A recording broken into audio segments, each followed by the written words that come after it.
ఊహించుకోండి, విశ్వంలో ఎక్కడో ఒక గ్రహాంతర నాగరికత ఏలియన్ సివిలైజేషన్ ఉంది. వారు మనల్ని వెతకడానికి స్పేస్ షిప్స్ ని పంపాల్సిన అవసరం లేదు. కేవలం ఒకే ఒక్క మెషిన్ ని పంపిస్తే చాలు. అదే von Neumann probe. John von Neumann అనే సైంటిస్ట్ చెప్పిన థియరీ ప్రకారం ఒక అడ్వాన్స్డ్ ఏలియన్ సివిలైజేషన్ ఒక తెలివైన మెషిన్ ని స్పేస్ లోకి వదులుతుంది. అది వేరే గ్రహాల మీదకు వెళ్లి అక్కడున్న రాళ్ళు మట్టిని వాడుకొని తనలాంటి ఇంకో మెషిన్ ని తయారు చేస్తుంది.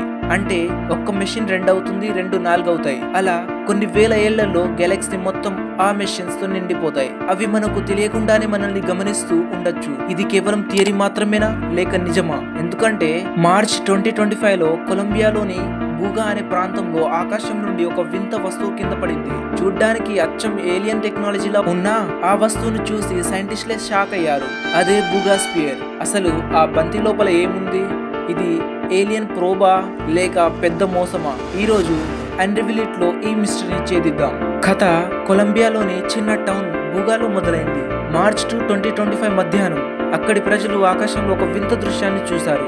ఒక మెరిసిపోయే లోహపు బంతి గాలిలో తేలుతూ కనిపించింది. అది మామూలు బెలూన్లా లేదు. స్థానికులు చెప్పిన దాని ప్రకారం అది రంగులు మారుస్తోంది. కాసేపు నీలం రంగులో, కాసేపు బంగారం వర్ణంలో మెరుస్తుంది. అది ఎక్కడ ఆగకుండా ముందుకు కదులుతూ అకస్మాత్తుగా కిందకు దిగింది. నేరుగా వెళ్లి హై వోల్టేజ్ కరెంట్ తీగలను ఢీకొట్టింది. ఒక్కసారిగా ఆ ప్రాంతం మొత్తం కరెంట్ పోయింది. ఆ తర్వాత ఆ బంతి పక్కనే ఉన్న ఒక చిన్న అడవిలో పడిపోయింది. డేవిడ్ వాలిస్ అనే వ్యక్తి అక్కడికి పరిగెత్తుకెళ్లి ఆ వస్తువుని చేతిలోకి తీసుకున్నాడు. అప్పుడే అతనికి ఒక వింత అనుభవం ఎదురైంది. ఆ బంతి కాలుతున్న కరెంట్ తీగలను తగిలి కింద పడినా సరే అది వేడిగా లేదు సరికదా, డీప్ ఫ్రిడ్జర్ లో పెట్టినంత చల్లగా ఉంది. పైగా దాని మీద ఒక్క అతికించిన ముడత కూడా లేదు. అది పర్ఫెక్ట్ గా గుండ్రంగా ఉంది. డేవిడ్ ఆ వస్తువుని ప్రభుత్వానికి ఇస్తే ఎక్కడ మాయం చేస్తారో అని భయపడ్డాడు. అందుకే దాన్ని మెక్సికోకి చెందిన ప్రముఖ జర్నలిస్ట్ మరియు యుఎఫ్ఓ పరిశోధకుడు జైమీ ముసాన్ దగ్గరికి తీసుకెళ్లాడు. ఇక్కడే అసలు కథ మొదలైంది. డాక్టర్ జోస్ లూయిస్ అనే రేడియాలజిస్ట్ ఆ బంతిని ఎక్స్రే తీసి చూసి షాక్ అయ్యాడు. ఎందుకంటే నో జాయింట్స్. ఆ బంతిని వెల్డింగ్ చేసిన ఆనవాళ్లు అస్సలు లేవు. భూమి మీద ఏ లోహాన్ని అయినా అతికించాలంటే వెల్డింగ్ గీతలు ఉండాలి, కానీ ఇది అఖండంగా ఉంది. 3 లేయర్స్. దాని లోపల 3 వేర్వేరు మెటల్ పొరలు ఉన్నాయి. Internal chip. ఆశ్చర్యకరంగా ఆ బంతి మధ్యలో ఒక సిలికాన్ చిప్ లాంటి నిర్మాణం. దాని చుట్టూ 18 చిన్న చిన్న గోళాలు, మైక్రోస్పియర్స్ ఉన్నాయి. ఇంకా విచిత్రం ఏంటంటే ఆ బంతి బరువు స్థిరంగా ఉండట్లేదు. ఒక్కసారి 4 కిలోలు ఉంటే కాసేపటికి 10 కిలోలు చూపిస్తుంది. ఏదో లోపల యాంటీ గ్రావిటీ టెక్నాలజీ ఉన్నట్టు అది ప్రవర్తిస్తుంది. ఇంకో షాకింగ్ విషయం ఇంటర్నెట్ లో వైరల్ అయింది. ఈ బూగా స్పియర్ మీద కొన్ని వింత గుర్తులు ఉన్నాయి. అవి చూడడానికి ఏలియన్ భాషలా ఉన్నాయి. అయితే కొంతమంది దీన్ని ముందు కూర్చొని సంస్కృత్ మంత్రాలు చదివినప్పుడు ఆ బంతి వైబ్రేట్ అవ్వడం మొదలు పెట్టిందట. దీనికి సంబంధించిన వీడియోలు కూడా బయటికి వచ్చాయి.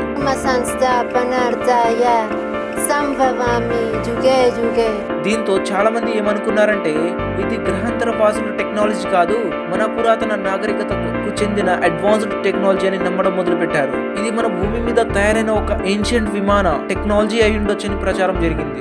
ఇదంతా వినడానికి చాలా థ్రిల్లింగ్ గా ఉంది కదా, కానీ నాణ్యానికి రెండో వైపు కూడా మనం చూడాలి. ఇక్కడ మనం గుర్తించుకోవాల్సిన పేరు జైమీ ముసన్. ఈయన గతం చాలా వివాదాస్పదమైనది. కొన్నేళ్ల క్రితం మెక్సికో పార్లమెంట్ లో ఏలియన్ మమ్మీలని చెప్పి 2 చిన్న బొమ్మలను చూపించాడు. కానీ తర్వాత తేలింది ఏంటంటే అవి జంతువుల ఎముకలతో గ్లూతో అతికించిన నకిలీ బొమ్మలని. సో ఇప్పుడు ఈ బూగా స్పియర్ కూడా ఆయన చేతిలోకి వెళ్ళింది. సైంటిస్టుల ప్రకారం ఇలాంటి బంతులు ఆకాశంలో నుండి పడడం కొత్తేమీ కాదు. రాకెట్లు ప్రయోగించినప్పుడు వాటిలో ఇంధనం కోసం వాడే హైడ్రోజన్ ట్యాంక్స్ అచ్చం ఇలాగే ఉంటాయి. అవి పడినప్పుడు చల్లగా ఉంటాయి, ఎందుకంటే గ్యాస్ ఎక్స్పాన్షన్ వల్ల. అవి చాలా గట్టి లోహంతో, టైటానియంతో తయారవుతాయి. వాటి లోపల ఇంధనం కదలడాన్ని బట్టి బరువు మారుతున్న భ్రమ కలగవచ్చు. కానీ బూగా స్పియర్ లోపల కనిపించిన చిప్ లాంటి నిర్మాణం ఆ సంస్కృత మంత్రాలతో రియాక్ట్ అవ్వడం మాత్రం స్పేస్ జంక్ థియరీకి అందట్లేదు. ఇక్కడే అనుమానం వస్తుంది. ఇదంతా జైమీ ముసన్ సృష్టించిన మరొక హైటెక్ డ్రామానా, లేక నిజంగానే డేవిడ్ వాలిస్ కి దొరికిన ఆ బంతిని మౌసిన్ వాడుకుంటున్నాడా? నిజమేంటంటే ఫ్రెండ్స్, ఆ బంతిని ఇండిపెండెంట్ సైంటిస్టులకు ఇవ్వడానికి వారు ఒప్పుకోవట్లేదు. కేవలం వారి టీం మాత్రమే టెస్టులు చేస్తుంది. అది నిజంగా ఏలియన్ టెక్నాలజీ అయితే ప్రపంచవ్యాప్తంగా ఉన్న సైంటిస్టులకు ఇచ్చి ప్రూఫ్ చేయొచ్చు కదా. నా అభిప్రాయం ప్రకారం ఆకాశం నుండి పడింది ఒక రాకెట్ ముక్క, స్పేస్ డెబ్రీస్ అయి ఉండొచ్చు. కానీ దానికి మసాలా దట్టించి లోపల చిప్స్ పెట్టి మంత్రాలు చదివి దాన్ని ఒక ఏలియన్ స్టోరీగా మార్చేశారనిపిస్తోంది. కానీ ఎవరు నమ్మగలరు? ఒకవేళ ఆ వాన్ న్యూమెన్ ప్రోబ్ నిజంగానే మనల్ని గమనిస్తూ ఉంటే అది మన కళ్ళ ముందే ఉన్నా మనం గుర్తుపట్టలేకపోతున్నామేమో. మీరేమనుకుంటున్నారు? ఇది నిజంగా ఏలియన్ టెక్నాలజీనా లేక పెద్ద స్కామా? కింద కామెంట్ చేయండి. ఈ వీడియో మీకు నచ్చితే లైక్ చేయండి. ఇలాంటి మిస్టరీల కోసం అన్రివీల్డ్ ఛానల్ని సబ్స్క్రైబ్ చేసుకోండి.